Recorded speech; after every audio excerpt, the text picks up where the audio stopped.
Student learner YouTube চ্যানেলে তোমাদের সকলকে স্বাগত জানাই।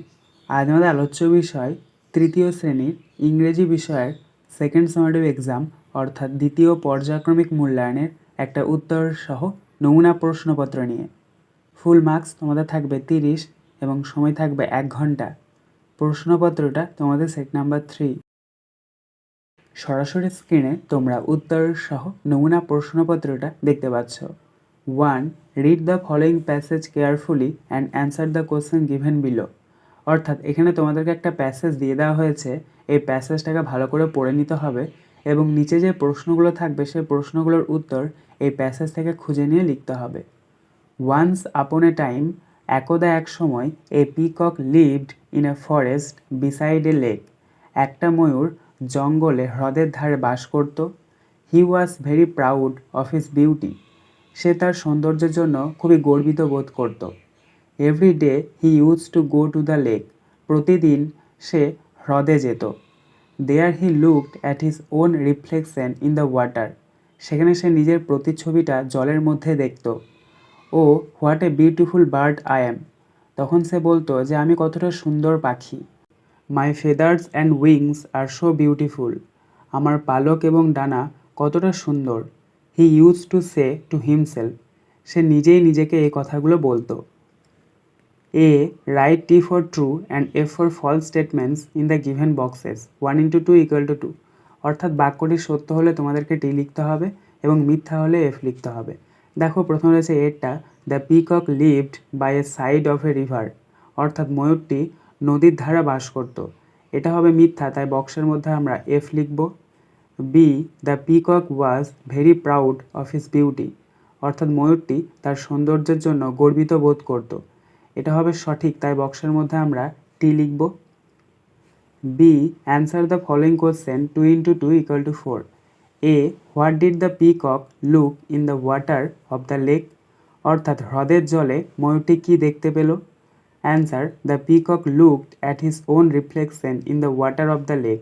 অর্থাৎ হ্রদের জলে ময়ূরটি নিজের প্রতিচ্ছবি দেখতে পেল।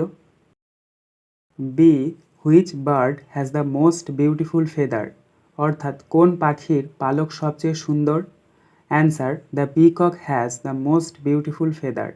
অর্থাৎ ময়ূরের পালক সবচেয়ে সুন্দর। C, right opposite of the following words from the passage 1:2 = 2। অর্থাৎ নিচে যে শব্দগুলো দেওয়া রয়েছে সেগুলোর অপোজিট বা বিপরীতার্থক শব্দ তোমাদেরকে প্যাসেজ থেকে খুঁজে নিয়ে লিখতে হবে। দেখো প্রথম রয়েছে এরটা, আগলি অর্থাৎ কুৎসিত, এটার অপোজিট ওয়ার্ড লিখবে বিউটিফুল অর্থাৎ সুন্দর। বিয়েটা দেখো অ্যাসামড অর্থাৎ লজ্জিত, এটার অপোজিট ওয়ার্ড লিখবে প্রাউড অর্থাৎ গর্বিত। D, write two words ending with D or ED from the passage 1:2 = 2। অর্থাৎ প্যাসেজ থেকে তোমাদেরকে শব্দের শেষে ডি অথবা ইডি এই বর্ণগুলো দিয়ে শেষ হয়েছে এমন শব্দ লিখতে হবে। তো তোমরা প্রথমে এরটাতে লিখবে LIVED লিভড, দেখো এখানে ডি দিয়ে শেষ হয়েছে। আর বি এরটাতে লিখবে LOOKED লুকড, এখানে ইডি দিয়ে শেষ হয়েছে। 2. Rearrange the jumbled letters to make meaningful words 1:4 = 4। অর্থাৎ এলোমেলো কতগুলো লেটার দিয়ে দেওয়া হয়েছে, সেই লেটারগুলিকে তোমাদেরকে সাজিয়ে মিনিংফুল ওয়ার্ড তৈরি করতে হবে। দেখো প্রথম রয়েছে এরটা OURGP।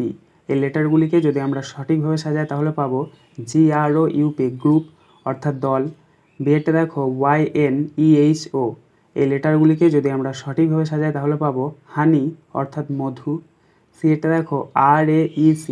এই লেটারগুলিকে যদি আমরা সঠিকভাবে সাজাই তাহলে পাবো কেয়ার অর্থাৎ যত্ন। এবং ডি এটা দেখো GECA। এই লেটারগুলিকে যদি আমরা সঠিকভাবে সাজাই তাহলে পাবো কেজ অর্থাৎ খাঁচা। 3. Pick the odd one out and circle it 1:4 = 4। অর্থাৎ বেমানান শব্দটিকে তোমাদেরকে খুঁজতে হবে এবং সেটাকে গোল করতে হবে। প্রথম রয়েছে দেখো এটা ম্যান, গার্ল, চাইল্ড, ট্রি। এই শব্দগুলির মধ্যে বেমানান শব্দ হচ্ছে ট্রি, তাই ট্রিটাকে আমরা গোল করে নেব। B, drinking, washing, playing, bathing. এই শব্দগুলির মধ্যে বেমানান শব্দ হচ্ছে প্লেয়িং, তাই প্লেয়িংটাকে আমরা গোল করে নেব। C, wing, feather, big, men. এই শব্দগুলির মধ্যে বেমানান শব্দ হচ্ছে মেন, তাই মেনটাকে আমরা গোল করে নেব। D, butterfly, mosquito, house fly, cockroach. এই শব্দগুলির মধ্যে বেমানান শব্দ হচ্ছে ককরোচ, তাই ককরোচটাকে আমরা গোল করে নেব। 4. Underline the correct alternatives. 1 into 4 equal to 4. A. The grasshopper was hopping about in a summer's, winter's or autumn's day. এখানে সঠিক উত্তর হবে সামার্স, তাই আমরা সামার্সের নিচে দাগ দেবো, অর্থাৎ ঘাস ফড়িং গ্রীষ্মের দিনে লাফিয়ে বেড়ায়। B. The ants carried fruits, corn or leaves. এখানে সঠিক অ্যান্সার হবে কর্ন, তাই কর্নের নিচে আমরা দাগ দেবো, অর্থাৎ পিঁপড়েরা বহন করত শস্য। সি. এ কাকু, ওয়েভার বার্ড অর হেন ক্যান সিং সুইট নোটস। এখানে অ্যান্সার হবে কাকু, তাই কাকুর নিচে আমরা দাগ দেবো, অর্থাৎ একটা কোকিল খুব সুন্দর গান গাইতে পারে। ডি. এ হাউস ফ্লাই, ওয়াভস or butterfly is the most beautiful insect. এখানে সঠিক উত্তর হবে বাটারফ্লাই, তাই বাটারফ্লাইয়ের নিচে আমরা দাগ দেবো, অর্থাৎ একটা প্রজাপতি খুবই সুন্দর পতঙ্গ। 5. Match column A with column B 1 into 4 equal to 4. Column A এর সাথে কালাম বি মিল করাতে হবে। প্রথম রয়েছে কালাম এর এ আউলস অর্থাৎ পেঁচা, এটা মিলবে কালাম বি এর হুট এর সাথে। বি. ডাকস অর্থাৎ হাঁস, এটা মিলবে কালাম বি এর কোয়াক এর সাথে। সি. পিজন্স অর্থাৎ পায়রা, এটা মিলবে কালাম বি এর কু এর সাথে। ডি. প্যারটস অর্থাৎ টিয়া পাখি, এটা মিলবে কালাম বি এর টক এর সাথে। 6. Write down the meaning of the following words from the help box 1 into 4 equal to 4. অর্থাৎ এখানে হেল্প বক্সে তোমাদেরকে কতগুলো শব্দ দিয়ে দেওয়া হয়েছে, সেগুলোকে তোমাদেরকে নির্বাচন করে এই শব্দগুলোর অর্থ লিখতে হবে।